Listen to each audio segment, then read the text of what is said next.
Thought Bubble Audio.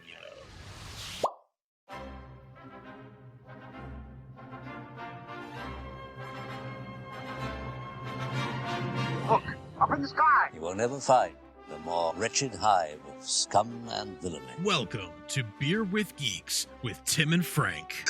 Who are you?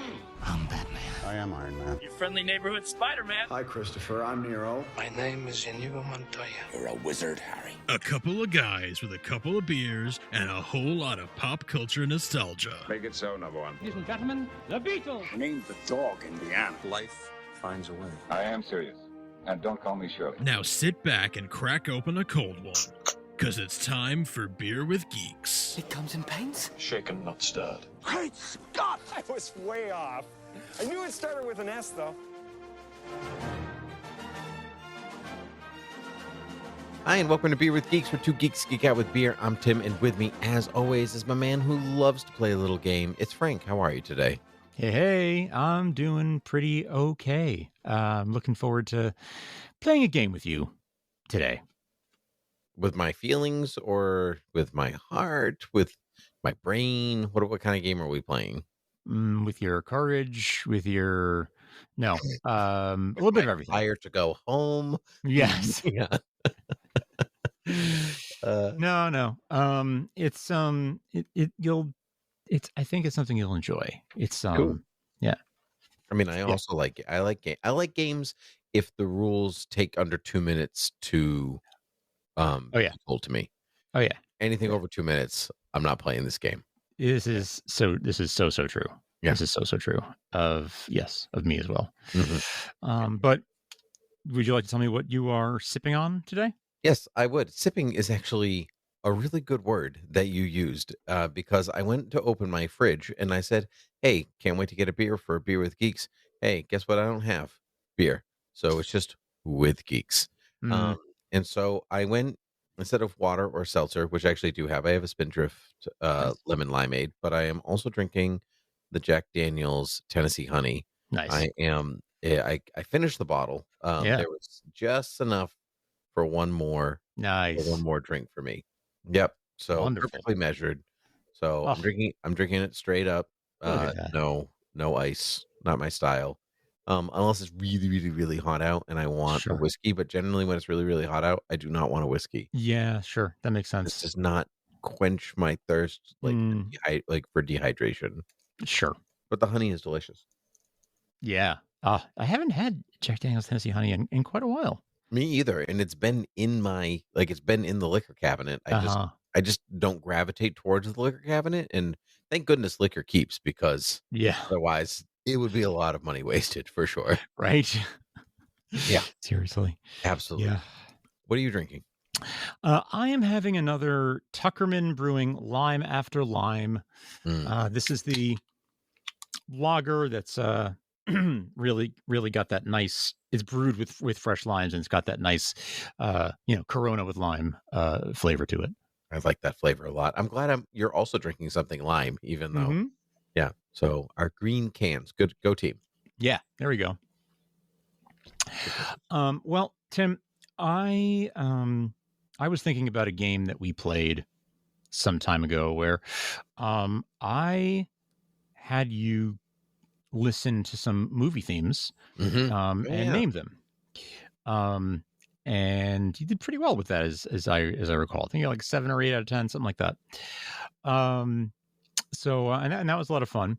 And I was thinking, how could we do that again? What would be a fun way to bring that back? And then I thought, well, what if I think I had done like a cross section of movies that I know you like, right? Of like fantasy films and sci-fi and nerd movies that I knew or had a feeling you liked. But I thought instead of doing it that way, why not go through the film history of a certain creator? I have put together a little game that I am calling Elf-Mania. That's right. We are looking at the work of Danny Elfman. This is going to be so hard. Half of them is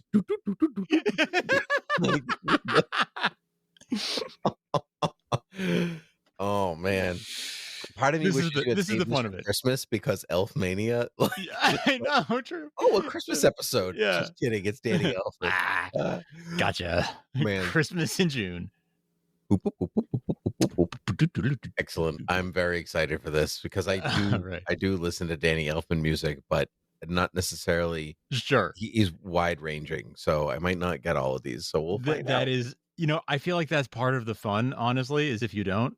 Sure. Yeah. Who wants somebody? I mean, unless you're watching Jeopardy, who wants somebody to get all the right answers? It's very fair. Very fair. Yeah. Okay. So here's how we're going to break this up.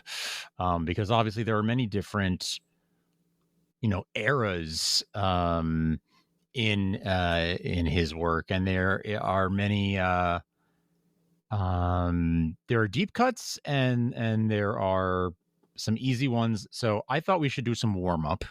Okay. So let's warm up here and just sort of, do some stretches, see how this feels. Batman. Yeah. Okay, cool. Yeah. See, there we go. We're getting a feel for it. Yeah. Right. Oh, there we go. We're getting into this game a little bit. Right. Legendary score. My personal favorite of his.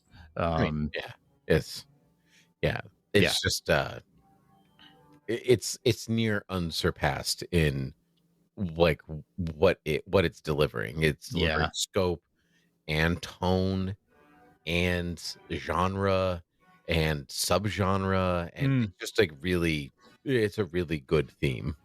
It really is, and it's just very it's so like evocative of the character.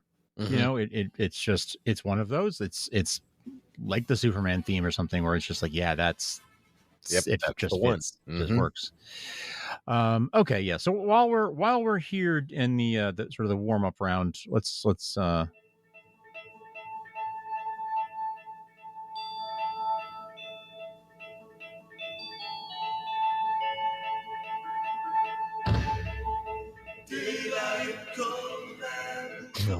Beetlejuice. Yeah. I'm having a little hard time hearing it, just so you're got it. Okay. Well, I will see if we can crank that up a little bit for you. But this is one. Daylight Come was the one that. Yeah, that's what I thought would do it. Yeah, a little faded in the background, though. It's doing a little bit of a wonky thing. So okay. Well, hopefully our viewers and listeners will have it easier. But Beetlejuice. This one is not one that I come back to very much. No, me either. This one, the Beetlejuice score is like very Danny Elfman. Yes. And when Danny Elfman scores are really in on his really typical style, they're not the most peaceful. There's some peaceful music to listen to, because there's always like this edge of anxiety and whimsy kind of mixed together, and that doesn't. Well, the whimsy's fun, but whimsy also isn't really beautiful or melodious. So when you smush them together, it doesn't create the most relaxing musical experience. Yeah, that's right. But it's really not supposed to. It's supposed to do something for the film. It's not supposed to be isolated on its own. It's just supposed to evoke the film. So it does what it's supposed to do. It does. It fulfills the brief. Yes. All right, let's just a couple more of these softballs for you.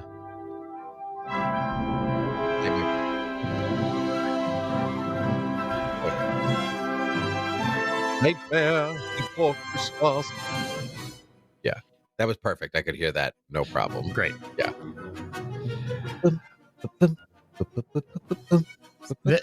Speaking of, Elf-Mania Christmas special. Actually, Nightmare Before Christmas is one of the exceptions to the rule that is very, but it is a great score to listen to on its own. That's true. That's very true. Yes. Yeah. And not just the lyrical songs, like even his underscore. Really good stuff in there. It's some of his best work. Yeah. My daughter Theodosia loves to. I forgot what her actual Flo.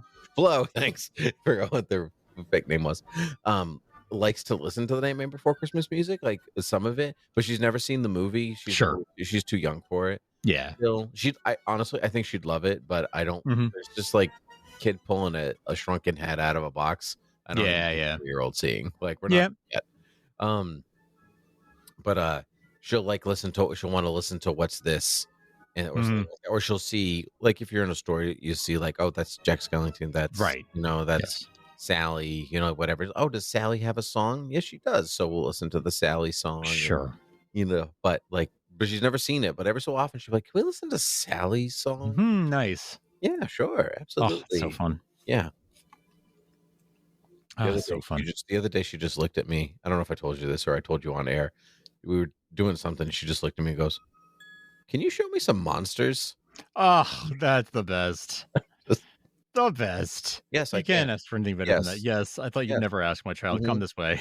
Yeah, I have an entire shelf of them for you. Yeah, but no, she wanted to see like Ray Harryhausen monsters. She was just like, I like these things, but she's like in her like Princess Aurora dress while asking, so she's just like I love those shoes, those boots. I would love to wear anyway. So monsters, yeah.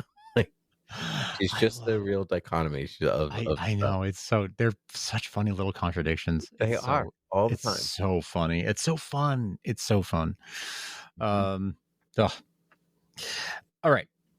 Here's one that is a little bit in a different vein. But we're still sort of, we'll call this the last one of the warm-up round.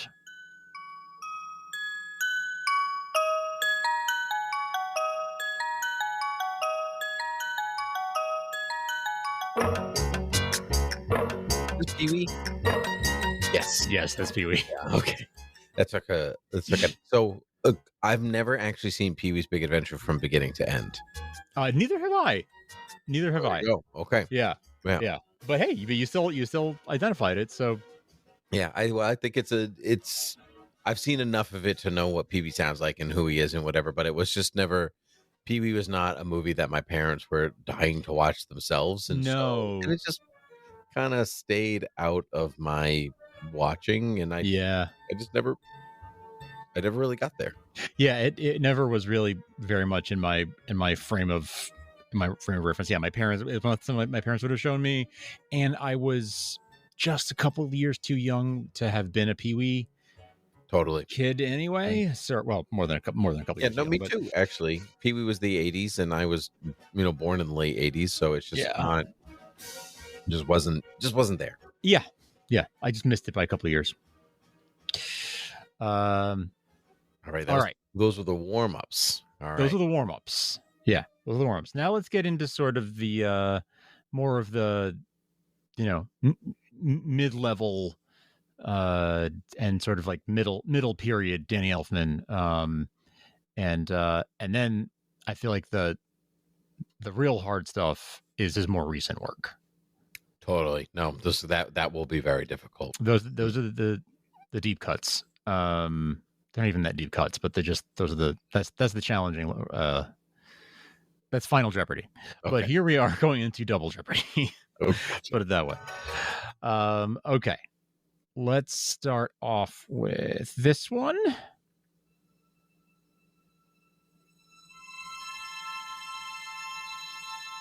Spider-Man? Yeah. Yeah, let it play for a minute. Oh, yeah. But yeah. This is probably my number 2 favorite theme that he's done. It's funny. When I was a kid, I did not like this theme. It just didn't do anything for me. And I was a movie musical buff, just a movie music buff, and that's what I listened to and everything. And this one just didn't cut it. As an adult, it's great. I think. Yeah. Same. It grew on me over time. Mm-hmm. Because at first I didn't think of it as being very memorable or hummable, but or even particularly heroic at different points. Like it's pretty dark in a lot of ways. Yeah. But what he does really well is start dark and then ascend into this major, because it starts in like this minor setting and then it extends into this major, because like Spider-Man is or Peter is overcoming the darkness of the beginning of his existence with the death of Uncle Ben and ascending into heroism, and that like he's climbing the spider web or the wall or whatever, and it's just that's really good. But I didn't get that as a kid. Yeah, same. There was no way I was gonna pick up on that as a kid. And even something as simple as like the time signature, it's like I think in 6/8 or something. It's like it's which is not terribly unusual, but unusual for a superhero theme. For superhero theme, yeah, right. So yeah, Superman the theme, so the Superman march, straight march. Heroes have marches, right? Superman, Batman's a march. The Avengers is a march. 4/4, just straight ahead. Yeah, they're just 4/4. This is the thing. Yeah. So it just was.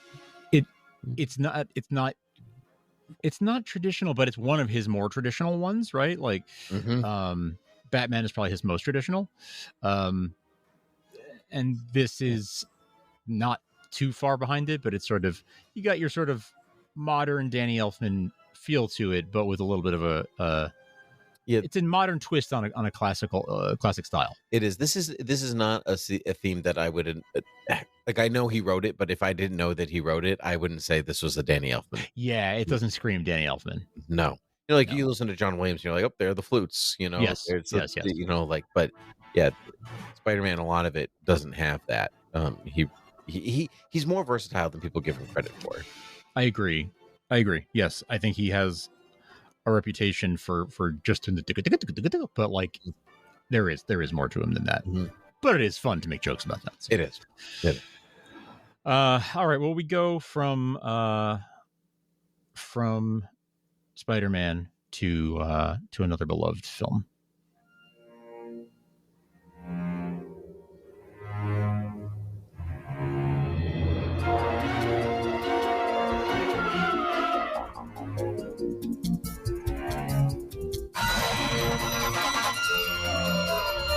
Oh, man, I know this.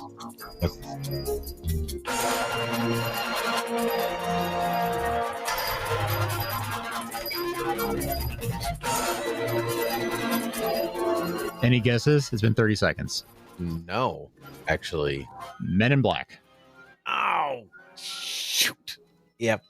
It was a little garbly, so I had a hard time getting it. And I was just thinking about Men in Black the other day. Really? Yeah, just out of nowhere. Just like, man, what a good movie that is.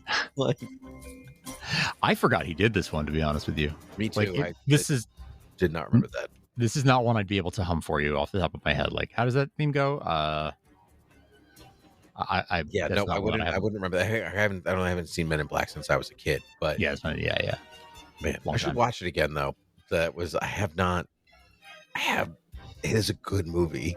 You don't see that on like cable very much or anything. Like, it's not one that gets played. It doesn't come back often. No, but I mean, it is 30 years old now or something. So I just about. So probably will start to see it. Maybe it'll come back in theaters or something next year. To be. Because that was 1997. 7. Hey, close. You're off by a year. Yeah. It's in the CG assance. Like, it took a couple of years for films to be like, oh, we can make movies with computers now. Incredible.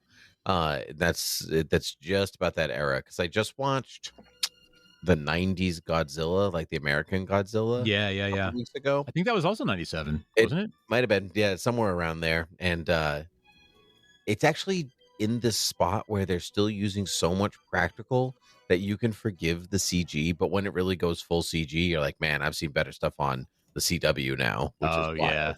But it's still, that movie stinks. Like, it's not good. Yeah, but I still love it. Like, it doesn't matter. I know it's not Godzilla. I don't care. Whatever. Yeah, exactly. Yeah. It's my whole thing with that movie is I don't hold it in particularly high regard either. But I remember when that movie came out, that was the first Godzilla movie in ages. And so there's a major marketing campaign behind it, and a local TV station where I grew up, did an all-day marathon of Godzilla movies, of the old, Cool. JoJo Godzilla movies, and so that's how I saw a bunch of them. Was just like whatever I was, 8 years old or whatever, on like a Saturday. Just they were playing all day, so I kind of was like tuning in and out and catching different sections and sort of getting a nice little sampler of all of classic Godzilla. I love that. So that's like that's a fond memory for me, is like getting into Godzilla on some random summer Saturday in 1997. That's so weird. I feel like I didn't vaguely also how I got into Godzilla. Really? I like these like random clips on TV or whatever. We had Godzilla versus King Kong, the original. Oh, one, nice. Taped off of TV. I remember watching that. I think we had the original one as well. And then I remember seeing like Godzilla versus Mecha Godzilla. Oh, cool. in Blockbuster.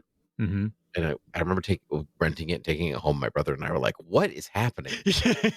Why is everyone so sweaty in this? What movie? is this movie?" Yeah, yeah. But yeah, I have good memories of like discovering Godzilla, which is funny because like as far as like franchises go, Godzilla's like a C Yeah, tier, for me, yeah. right? Yeah, for me, like it's like if I never watch one again, I'd be like, all right, well, I lived it, in the past. That's fine. But when I do watch them, I'm like, man, I do love Godzilla. Yeah, right? Yeah. I don't know what it is. I Yeah. feel the same way, yeah. I saw Godzilla -1 last year, and I was like, man, yeah, it's really good. Yeah. That's really, really good. I Yeah. just want to point I ran out of the Tennessee honey. I want to be honest here with our, so I was running out. So I had very little left of Bird Dog maple syrup whiskey. So I'm combining the rest of the honey with the Bird Dog maple. I have yet to taste it. It could be so sweet I might explode. Sure. I don't really have a huge sweet tooth, so this might be too much for me. Okay, let's see. Let's find out. Here we go. Man, that's good. Yeah. Man, I should have been doing that all along. Wow. Oh, really? Wow. That's excellent. Oh man. Can you hold up the Bird Dog again? I wanna get a better peek at that label. Absolutely. Bird Dog maple flavored whiskey. Huh. That is it from Canada or something? Or is it Bird Dog is from the bottled for Western Spirits by Three Springs Bottle Company in Bowling Green, Kentucky. Kentucky, all right. Bird Dog maple flavored whiskey. Huh. Yeah. Well, how about that? That does sound like a very good maple and honey flavored whiskey. Does sound like a very good combo. That is an excellent combo. Yeah, it's not as sweet as I actually thought it was going to be. So okay, nice. I'm going to be awake for a while, but it's not. Sure. Yeah. My throat's on fire, but man, okay. Crazy that we can do this at the same time. It's crazy that we can drink and podcast at the same time, Frank. It's amazing. Yeah, the technology is incredible. There. There. All right, give me another song. I got a few more here. So we'll do this one next. Similar time frame as the last one. I already forgot what the last one was, so. Mission Impossible? Yeah. Yeah, okay. I did not know he scored a Mission Impossible movie. Which one? Yeah. He did the first one? The first one. I did not know that. Yep. Fascinating. He did the first one, 1996. Fascinating. Though technically that wouldn't be his arrangement that we're listening to. Well, right? it's his arrangement. He didn't compose it. His arrangement, not his composition. Yeah, but it's not his composition. You're right. Sorry, Frank. I'm combining whiskeys here. I'm sorry. Oh yeah, you're right. I'm messing up my words, combining them together. I did not know that. That's okay. Honestly, I know this is not a shock because they make a lot of movies, but I low-key love the Mission Impossible movies. Like, sure. We don't really talk about them, but they make me believe that the impossible, stupid thing is actually going to happen. And that's incredible because I'm a very cynical moviegoer. Like, I know that this person's going to survive or this thing's not actually going to happen. Sure. I was not going to go off, whatever. Like, I've obviously seen enough movies and I know how they play out and how franchises work and whatever. But every time I'm like, this is it. They're going to do it. This is the end. Like, it just makes you believe it so hard. And I don't know how they do that. It's incredible. Movie magic. Movie magic. They are movie magic. They're just really fun. On the first watch, they don't have the same rewatchability because like that tension that you feel that first time is gone because obviously it's not going to happen the second time, but it's good. A Villeneuve movie you experience mostly with your eyes. A Mission Impossible movie you experience mostly with your limbic system. Yes, exactly. Yes, that's it. That is honestly the best review I've ever heard of any Mission Impossible movie. Like truly, it is all happening. Yeah, it is pure brain chemistry. Yeah, incredible. Fight or flight to the max. Okay. So, speaking of fight or flight, here's something that will also get you either fighting or flighting.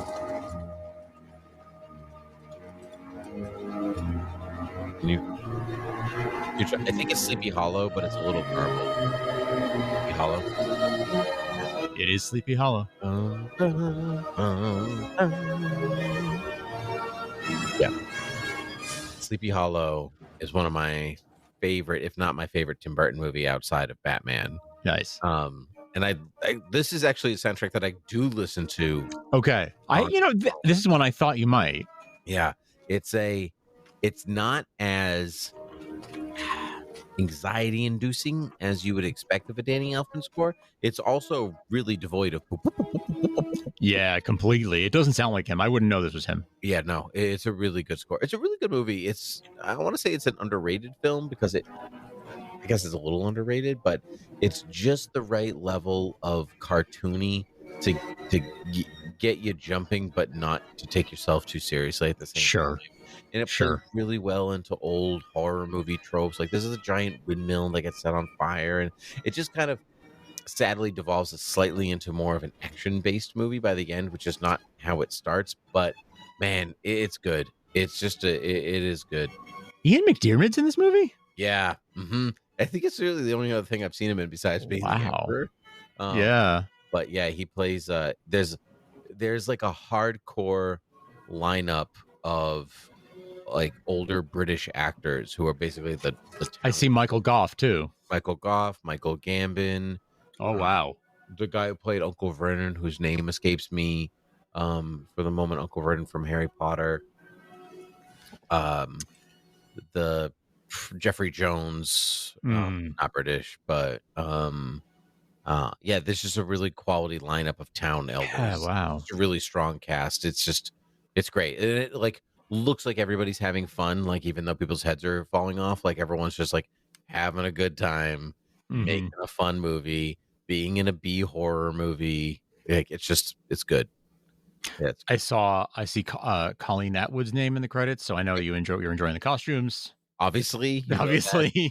Colleen Atwood is, legendary. God's gift to costuming. She's just incredible. Yeah, it's a good movie. Mm-hmm. Nice. I remember did you guys go on a trip to Sleepy Hollow, like drive through Sleepy Hollow on a road trip? Yes. When you say you guys, you mean our friend Andrew. Our friend Andrew, yeah. So Andrew, the royal use guys. Andrew and I in college, I very distinctly remember we were sitting in Starbucks near campus, and we were both saying like, "Oh, we've never been to Sleepy Hollow. I've always wanted to go to Sleepy Hollow.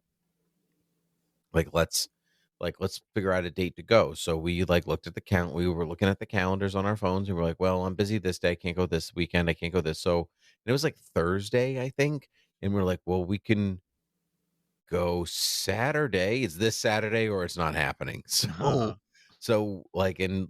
I think it was Friday because I'm pretty sure the next day we went. Oh wow, nice. Yep. And by the time we got there, it was dark and nothing was open. We didn't see anything, and this was before you could be like, what is there to do at Sleepy Hollow? Yeah, right. Couldn't do that. So we ate at the Sleepy Hollow, the Headless Horseman Diner. Nice. And then we went to his house.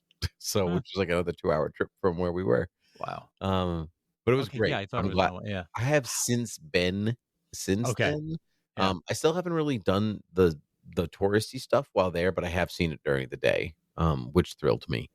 So I'm glad you got to see it open. Thank you. Yeah. Thank you. You know me. I love a small colonial town, and if it's got a ghost story attached to it, all the better. Oh yeah, so much the better. All right, we're kind of up on time here, but I kind of want to do at least one of the deep cuts, like one of the challenging ones. Give me a deep cut. So let me give you something a little off the beaten path.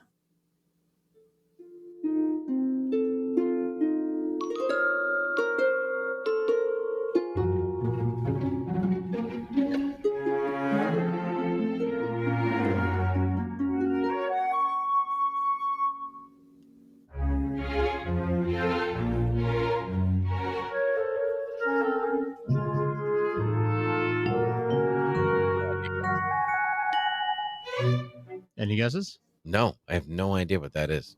This is the main theme to Doolittle. Stop. The 2020 film starring Robert Downey Jr. Yep. A movie I never saw, like the rest of the world. Didn't see it. Okay. However, love the score. It's lovely. Yeah. Going to download it right now. It's like just Elfman enough. Yep. You've got like the Celeste there, like is just enough of a giveaway that it's him. Yep. If you like, I can tell. Like, if you didn't tell me, if I didn't know this was Danny Elfman, I would have been like, yeah, all right, this is probably Danny Elfman. But I just heard a da da da da da. Yep, that's Danny Elfman too. So there you go. Max, but the Batman interval. Man. Yeah, I have not seen it, so I can't say that was him. Okay. Can you give me one more? We're at time.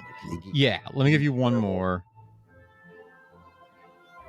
Of the I give me the hard ones. Yeah, give me the okay. hard ones. Yeah.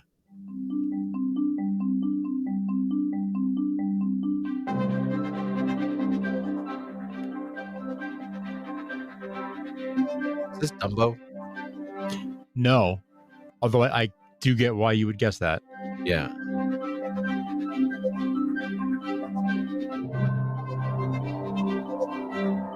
Eddie the Eagle? Nope. I'm going to tell it is White Noise, the Netflix film that he scored, a Noah Baumbach Netflix film that he scored in 2022. What? That's what I mean. Like, he's so much more versatile. He is. Than he gets credit for. Yeah, then he gets credit for. Yeah. See? Like there's some different stuff. There's some different stuff in here. And then this one.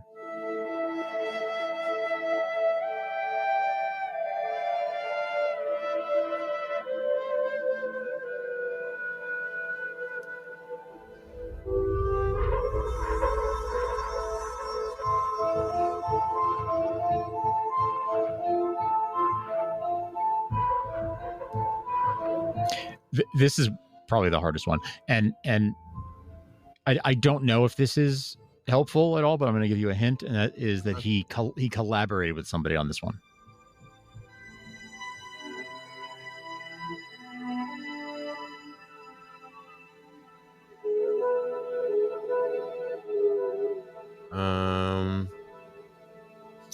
I don't know. 50 Shades of Grey. No, but that was on this list, so that you're not far off. No, this is from 65, the Adam Driver dinosaur movie. Stop it. From 2023. Stop it. It is a collab between Elfman and Chris Bacon. Okay. A movie I never saw, but I actually wanted to see, but I stayed away because the reviews were terrible. But you know, wasn't I just watched the Godzilla movie, which is also terrible, but I loved it, so whatever. I wasn't sure if maybe you had seen it just because you're such a big dinosaur buff. I thought maybe that one. And Adam Driver, you think that I would have combined those two things together, but I kind of forgot. And sprinkle some Elfman on top, right? And oof. Yeah, kind of forgot about it. Yeah. Well, that's Elf-Mania for you. Man, that was tough. Yeah, that was. Yeah, there were some real hard ones. You know, it starts real easy and then it goes way off the deep end. I thought you were at least going to throw me like, oh, let's see if it's hard, but it's just Good Will Hunting. You know, like, no, I knew that one. Yeah, I thought about that, and then I was like, you know what, I'm just gonna be honest. Like, these are just hard. Yeah, no, but if you look at his filmography, like the boop, boop, boop, boop, boop, boop, boop, boop, that's the really early stuff. But It like, there's like is. Dolores Claiborne, Black Beauty, Proof of Life, Red Dragon, the Chicago, but but not, everything that was not for the stage. Charlotte's Web, Wanted, Terminator, Salvation. Oh yeah. Yeah, there's tons in here that's not even close to The Girl on the Train. He's prolific. Doesn't Avengers begin Age to of Ultron. right. The animated Grinch film. Yeah.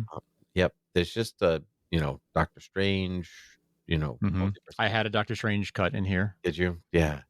Yeah, there's just some stuff in here that you wouldn't ping immediately as him. But yeah, that's right. That's right. Yeah, good stuff. Frank, I love this game. Thank you so much for playing this with me. I really appreciate you. It is a lot of fun to put together, and I'm glad you enjoyed it. I hope folks enjoyed playing along. Indeed. Frank, where can the people find us? Head on over to beerwithgeeks.com. You'll find links to everything there. You'll find all of our back episodes there. You can find the last time we played this game. Sort of name that tune. And you can go to patreon.com/thoughtbubbleaudio to support us by subscribing to the show. And you can rate and review us or subscribe on YouTube or Spotify, Apple Podcasts, anywhere you get your podcasts. Great. Frank, I look forward to playing another version of this game with you in the future. But until next time, cheers. Cheers.